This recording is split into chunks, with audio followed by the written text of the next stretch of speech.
رب المشرقين ورب المغربين فبأي آلاء ربكما تكذبان صدق الله العظيم اللهم صل على محمد وعلى آل محمد كما صليت على إبراهيم وعلى آل إبراهيم إنك حميد مجيد اللهم بارك على محمد وعلى آل محمد كما باركت على إبراهيم وعلى آل إبراهيم إنك حميد مجيد۔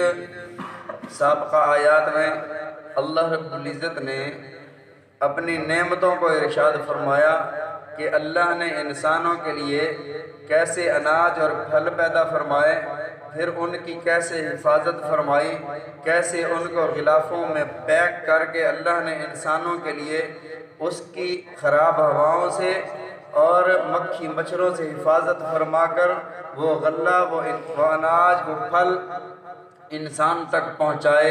فَبِأَيِّ آلَاءِ رَبِّكُمَا تُكَذِّبَانِ، اپنے رب کی کون کون سی نعمتوں کو جھٹلاؤ گے، اپنے رب کی کون کون سی نعمتوں کا انکار کرو گے۔ اگلی آیت میں انسان کی تخلیق اور جنوں کی تخلیق کا ذکر فرمایا۔ وہ پیچھے ارشاد فرمایا تھا خلق الانسان، اللہ نے انسان کو پیدا فرمایا اور اسے قوت گویائی بھی عطا فرمائی۔ آج مادہ تخلیق کا ذکر ہے کہ انسان کو کس چیز سے پیدا کیا گیا، اور یہاں انسان سے مراد حضرت آدم علیہ السلام ہے کہ حضرت آدم علیہ السلام کو اللہ رب العزت نے سب سے پہلے کس چیز سے پیدا فرمایا؟ اللہ رب العزت نے ارشاد فرمایا خلق الانسان من صلصال کالفخار، اللہ نے انسان کو پیدا فرمایا من صلصال، کھنکتی ہوئی مٹی سے، کھنکتی ہوئی بجتی ہوئی وہ مٹی جب اسے آگ میں پکا لیا جائے اور ہاتھ مارنے پر بجے، جسے ٹھیکری بھی کہا جاتا ہے، فرمایا اس مٹی سے اللہ رب العزت نے حضرت آدم علیہ السلام کی تخلیق فرمائی۔ حضرت آدم علیہ السلام کو جب اللہ رب العزت نے پیدا فرمایا تو فرمایا کہ اسجدوا لآدم، آدم کو سجدہ کرو، فسجد الملائکۃ کلھم اجمعون، سب نے سجدہ کیا الا ابلیس، ابلیس نے نہ کیا۔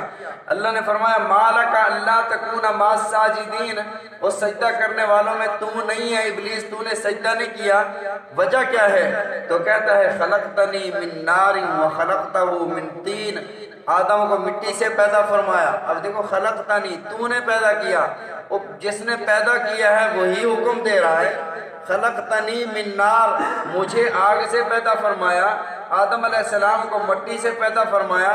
تو جو آگ ہوتی ہے اس کی خاصیت بلند ہونا ہے، مٹی کی خاصیت جو ہے وہ عاجزی، تواضع اور انکساری ہے، نیچے ہونا ہے۔ انکار کر دیا، اللہ نے فرمایا اخرج، یہاں سے نکل جا، اخرج فإنک رجیم، تو مردود بن گیا ہے۔ تو اللہ رب العزت نے ارشاد فرمایا کہ انسان کو اس کھنکتی ہوئی بجتی ہوئی مٹی سے پیدا فرمایا۔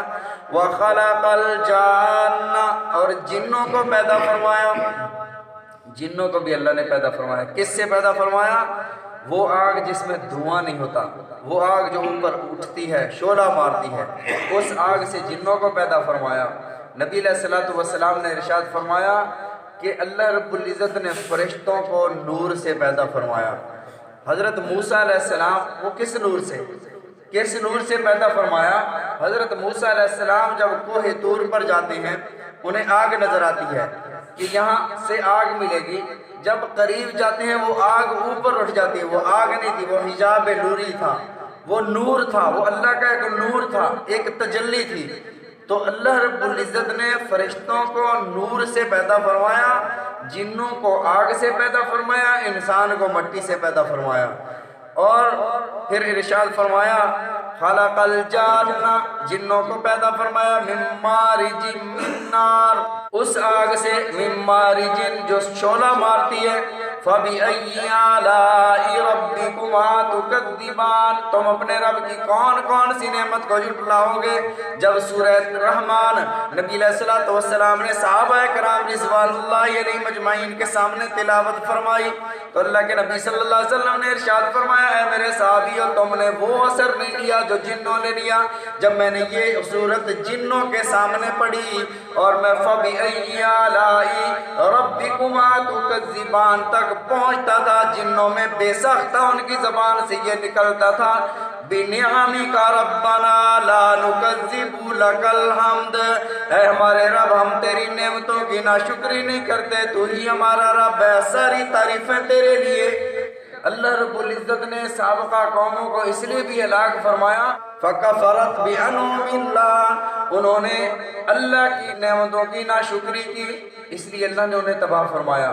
اللہ فرماتے ہیں کہ اگر وہ اللہ کی ناشکری نہ کرتے تو آسمانوں سے جیسے پہلے ان کے لیے رزق آتا رہتا تھا ویسے آتا، اللہ ان پر نعمتوں کی برسات کو بند نہ کرتے۔ اللہ نے ان سے رزق اس لیے چھین لیا اس لیے کہ انہوں نے اللہ کی ناشکری کی۔ لَإِن شَكَرْتُمْ لَأَزِيدَنَّكُمْ، لَأَزِيدَكُمْ بھی کافی تھا، اللہ رب العزت نے تاکیداً فرمایا اگر تم شکر ادا کرو گے لَأَزِيدَنَّكُمْ، میں تمہاری نعمتوں میں اضافہ کرتا چلا جاؤں گا۔ وَلَئِن كَفَرْتُمْ، اگر اپنی نعمتوں کو بچانا چاہتے ہو، اولاد کی نعمت ہے، گھر کی نعمت ہے، بیوی کی نعمت ہے، جو بھی اللہ نے آپ کو نعمتیں عطا فرمائی ہیں، فرما بردار اولاد کی نعمت ہے، تو اللہ کا شکر ادا کیا کریں۔ شکر ادا کرو گے اللہ فرماتے ہیں لَأَزِيدَنَّكُمْ، بڑھاتا چلا جاؤں گا۔ اور اگر ناشکری کرو گے اِنَّ عَذَابِي لَشَدِيدٌ، پھر میرا عذاب بڑا سخت ہے، نعمتیں عطا کر سکتا ہوں تو لے بھی سکتا ہوں۔ رب المشرقین و رب المغربین، وہ مشرقوں کا رب ہے، اللہ دو مشرقوں کا رب، دو مغربوں کا رب۔ ہمیں تو مشرق ایک نظر آتی ہے، مغرب ایک نظر آتی ہے۔ دوسری جگہ اللہ رب العزت نے جمع کا لفظ بھی ارشاد فرمایا فَلَا أُقْسِمُ بِرَبِّ الْمَشَارِقِ وَالْمَغَارِبِ، مشرقوں کا رب بھی اللہ، مغربوں کا رب بھی اللہ، جمع کا لفظ ارشاد فرمایا۔ یہاں دو تسنیہ، دو مشرقوں کا رب اللہ، دو مغربوں کا، دو مشرقوں کا، زمین پر جو مشرق ہے، جو آسمان پر مشرق ہے، جو زمین پر مغرب ہے، جو آسمان پر مغرب ہے، مشرقین، مشارق، جمع کا لفظ کیوں ارشاد فرمایا؟ فرمایا کہ سردیوں میں اور گرمیوں میں روزانہ سورج الگ جگہ سے طلوع ہوتا ہے، اس کی مشرق الگ ہے، مغرب غروب ہونے کی جگہ اس کی الگ ہے، برج ان کے الگ الگ ہیں، روزانہ 1-2 منٹ کا جو فاصلہ ہوتا ہے یہ الگ جگہ سے طلوع ہوتا ہے، الگ جگہ غروب ہوتا ہے۔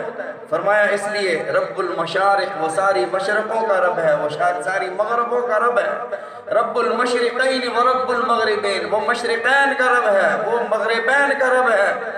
فَبِأَيِّ آلَاءِ رَبِّكُمَا تُكَذِّبَانِ، رب کسے، اللہ نے یوں نہیں فرمایا کہ اپنے اللہ کی نعمتوں کو کون سی نعمتوں کو جھٹلاؤ گے، اپنے اللہ کی کون سی نعمتوں کو جھٹلاؤ گے، یوں کیوں نہیں فرمایا؟ اللہ نے فرمایا اپنے رب کی کون سی نعمتوں کو جھٹلاؤ گے۔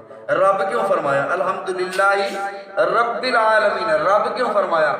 رب اسے کہتے ہیں جو کسی شے کو آہستہ آہستہ پرورش کر کے اس کو پروان چڑھائے، اسے رب کہا جاتا ہے۔ بچہ ہے ماں کے پیٹ میں، اسے پتہ ہی نہیں ہے کہ میری غذا کا انتظام کہاں سے ہو رہا ہے، اور جب باہر آیا اللہ رب العزت نے اس کے لیے دودھ کی نہریں چلا دی، کوئی فکر نہیں ہے کہ کہاں سے رزق ملنا ہے، رب ہے۔ اور ایک پودا ہے، ہر چیز کا جو رب ہے پودا ہے، آہستہ آہستہ اس کی پرورش کرتا ہے، اس لیے والدین کو بھی قرآن پاک میں رب کہا گیا۔ فرمایا رب ارحمہما کما ربیانی صغیرا، اے ہمارے رب ان پر بھی رحم فرما، ربیانی، جیسا انہوں نے میری بچپن میں پرورش کی، مجھے تو پتہ ہی نہیں تھا، ایسے اٹھا کر پھر رہے تھے، میری بیماری کو اپنی بیماری سمجھا، میری تکلیف کو اپنی موت سمجھا، ساری زندگی وہ میرا خیال رکھتے رہے اور اپنی نیندیں، اپنی جوانیاں میرے لیے قربان کر دیں۔ رب ارحمہما، اے میرے رب میرے والدین پر رحم فرما۔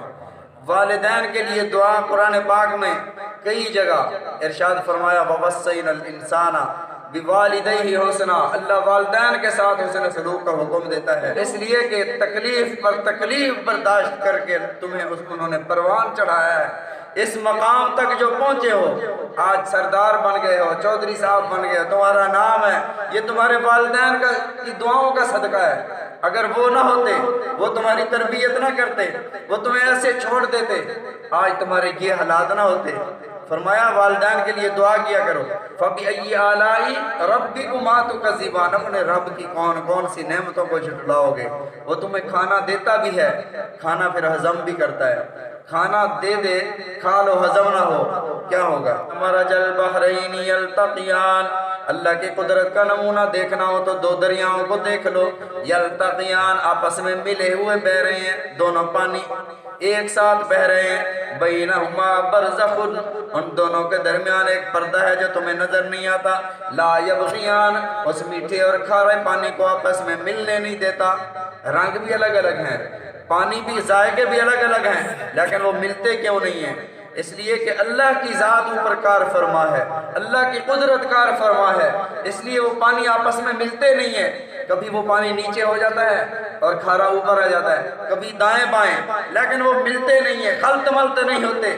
فَبِأَيِّ آلَاءِ رَبِّكُمَا تُكَذِّبَانِ، تم اپنے رب کی کون کون سی نعمت کو جھٹلاؤ گے.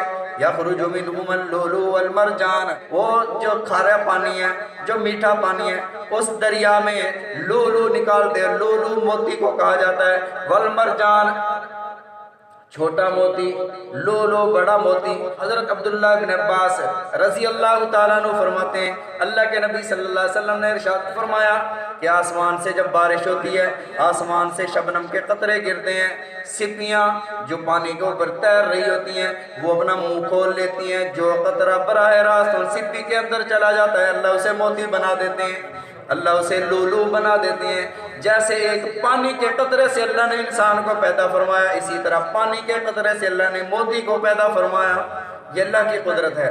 فرمایا والمرجان، بڑے قیمتی موتی، یہ اللہ نے اسی دریا میں پیدا فرمائے. فَبِأَيِّ آلَاءِ رَبِّكُمَا تُكَذِّبَانِ، اور تم اپنے رب کی کون کون سی نعمتوں کو جھٹلاؤ گے. وَلَهُ الْجَوَارِ الْمُنشَآتُ فِي الْبَحْرِ كَالْأَعْلَامِ، تو دیکھتے نہیں ہو کہ دریاؤں میں کشتیاں چلتی ہیں. کالآلام، پہاڑوں جیسی بڑی بڑی کشتیاں ہوتی ہیں، ان کشتیوں پر بھی اسی کا قبضہ ہے جو پانی میں چلتی ہیں. کالآلام، پہاڑوں کی طرح. فَبِأَيِّ آلَاءِ رَبِّكُمَا تُكَذِّبَانِ، اپنے رب کی کون کون سی نعمتوں کو جھٹلاؤ گے. جب یہ ساری نعمتیں حاضر ہوں، انسان سوچتا رہے، رات کو سوچے، دن کو سوچے کہ میرے رب کی مجھ پر کتنی نعمتیں ہیں، وہ کبھی نافرمانی نہیں کر سکتا. بس یہ آیت، اس آیت کو اپنے دل میں بندہ رکھے. فَبِأَيِّ آلَاءِ رَبِّكُمَا تُكَذِّبَانِ، قدم قدم پر دیکھے کہ اللہ کی مجھ پر کتنی بڑی نعمتیں ہیں، اللہ نے مجھے کیا کیا عطا فرمایا ہے. آپ جائیں پوچھیں جن کی نگاہ نہیں ہے، جائیں ان سے پوچھیں جن کے دانت نہیں ہیں، جن کی قوت سماعت نہیں ہے، جائیں ان سے پوچھیں جو گھسیٹ گھسیٹ کر چل رہے ہیں. شیخ سعدی رحمۃ اللہ علیہ فرماتے ہیں ایک دن میرے دل میں خیال آیا کہ میرے پاس جوتا نہیں ہے، اللہ اگر مجھے جوتا عطا فرما دیتے تو اللہ کے خزانے میں کون سی کمی آ جانے تھی، اللہ جوتا عطا فرما دیتے. فرمایا میں باہر نکلا، میں نے دیکھا کہ جامع مسجد کی سیڑھیوں پر ایک بغیر پاؤں کے ایک لنگڑا آدمی زمین پر گھسٹ رہا ہے. فوراً اللہ کی بارگاہ میں سجدہ ریز ہوا، مولا تو نے مجھے پاؤں تو عطا فرمایا، مجھے جوتے نہیں دیے، تیرا شکر ہے تو نے مجھے جوتے نہیں دیے، پاؤں تو عطا فرمائے، اسے تو پاؤں بھی نہیں عطا فرمائے. تو ہر موقع پر اللہ کا شکر ادا کرتے رہنا چاہیے.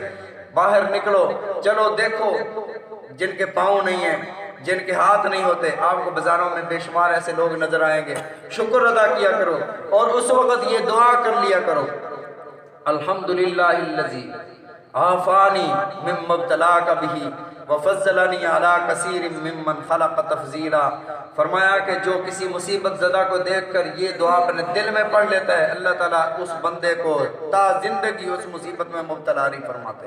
یہ نبی علیہ الصلوۃ والسلام کی گارنٹی ہے. کسی مصیبت والے کو، چھوٹے سے چھوٹی مصیبت ہو، بڑی مصیبت ہو، طاعون ہوا ہے، کسی کو کرونا ہوا ہے، کوئی کسی بڑے مرض میں مبتلا ہے، آپ کو مرض کا پتہ چلا، آپ نے مرض کا سن کر، اس مصیبت کو دیکھ کر یہ دعا پڑھ لی تو نبی علیہ الصلوۃ والسلام کی گارنٹی ہے کہ تا زندگی آپ اس میں مبتلا نہیں ہوں گے. کسی کے گردے خراب ہو گئے، آپ کو پتہ چلا، آپ نے یہ دعا پڑھ لی الحمدللہ الذی عافانی مما ابتلاک بہ وفضلنی علی کثیر ممن خلق تفضیلا، تو تا زندگی آپ کے گردے سلامت رہیں گے. جو بھی ہے، کسی کی چھوٹی مصیبت ہو، بڑی مصیبت ہو، دعا پڑھ لو. میں تو یہ جو سڑکوں پر پتھر کوٹنے والے ہوتے ہیں انہیں دیکھ کر گٹر صاف کرنے والے وہ بھی تو ہماری طرح کے انسان ہیں، وہ ہماری طرح کے انسان ہیں، ان کے بھی رشتہ دار ہیں، وہ بھی ہماری طرح کھاتے پیتے ہیں، لیکن اللہ نے ان کی روزی ادھر لگا دی، وہ گٹر میں گھسے ہوئے ہوتے ہیں، جہاں سے ہم قریب سے گزرتے ہیں تو منہ پر رومال رکھ لیتے ہیں۔ تو اللہ رب العزت نے ہمیں عزت کا رزق عطا فرمایا، اللہ کا شکر ہے۔ جب ایسے لوگوں کو دیکھو جو مشقت کی روزی میں مبتلا ہیں، تب یہ دعا پڑھ لیا کریں، الحمدللہ الذی عافانی، میرا رب اسے اگر وہ روزی دے سکتا ہے تو ہمیں بھی دے سکتا تھا، لیکن رب نے ہمیں عزت کی روزی عطا فرمائی، تو یہ دعا پڑھ لیا کریں، الحمدللہ الذی عافانی مما ابتلاک بہ، میرے مولا جس میں وہ مبتلا ہے مجھے نہ مبتلا کرنا، تو نے مجھے فضیلت عطا فرمائی ہے، عزت کا رزق عطا فرمایا، صحت عطا فرمائی، اللہ کا شکر ادا کرتے رہو، اللہ تعالیٰ اپنی نعمتیں آپ کے پاس باقی رکھیں گے۔